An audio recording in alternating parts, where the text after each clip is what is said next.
As the year progresses and several school districts are returning to an all virtual or remote situation, a common question I'm getting from teachers is, how can I do a formative assessment, daily check-ins and just see what they're thinking and see if their understanding is developing on whatever topics or subjects I'm trying to deliver. So I want to kind of review some best practices and then put the remote twist or tweak on them.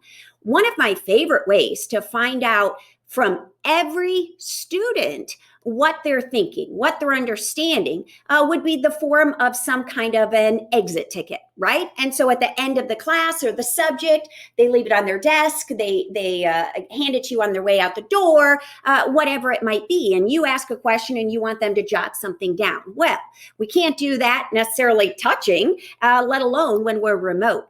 And so doing this digitally would be awesome.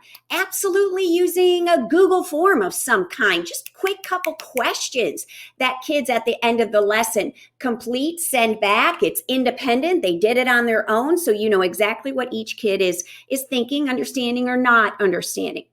Another strategy beyond the exit ticket would be to use the hold-up cards. Remember this article on our website where we talk about that 1, 2, 3, show me idea. And so depending on the question the teacher asks, the kids, if it's a multiple choice question, the kids each have a set of holdups. So it's maybe ABC or true, false, or upper grades, unable to determine, mostly true, those kinds of things. Yes, no, fact, opinion, whatever it might be. So let's say you're asking them a series of questions and you have options on your screen.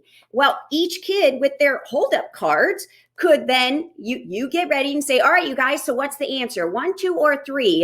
And the kids are silent and muted and they get ready and you say, 1, 2, 3, show me. And then they hold it up. Now, they don't have to have laminated pretty ones. You can just say, hey, at the start of this lesson, grab a sheet of paper, rip it into 4s or fold it and cut it into quadrants and label 1, 2, 3, 4, A, B, C, D, or yes, no, or fact, opinion, or whatever it is you want. Could be the 3 branches of government and you're going to ask questions. And then on 1, 2, 3, show me. They all show it at the same time. So it's not like they're waiting on other kids. And you quickly scan the gallery view to see who's getting it and who's not. So that's a possibility.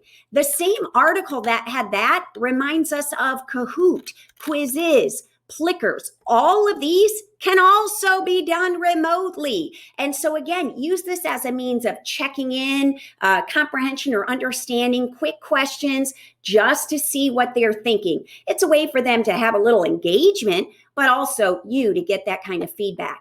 Now, let me share just one more idea, one more thought with you.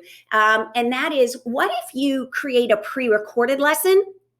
Or you record yourself delivering background knowledge, teaching some vocab, and you want the kids to watch your video on their own. So this isn't a live meeting.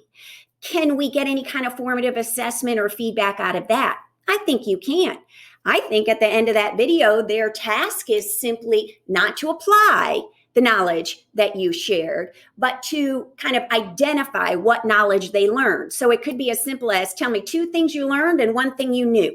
Tell me 1 thing you learned and 1 thing you thought was funny.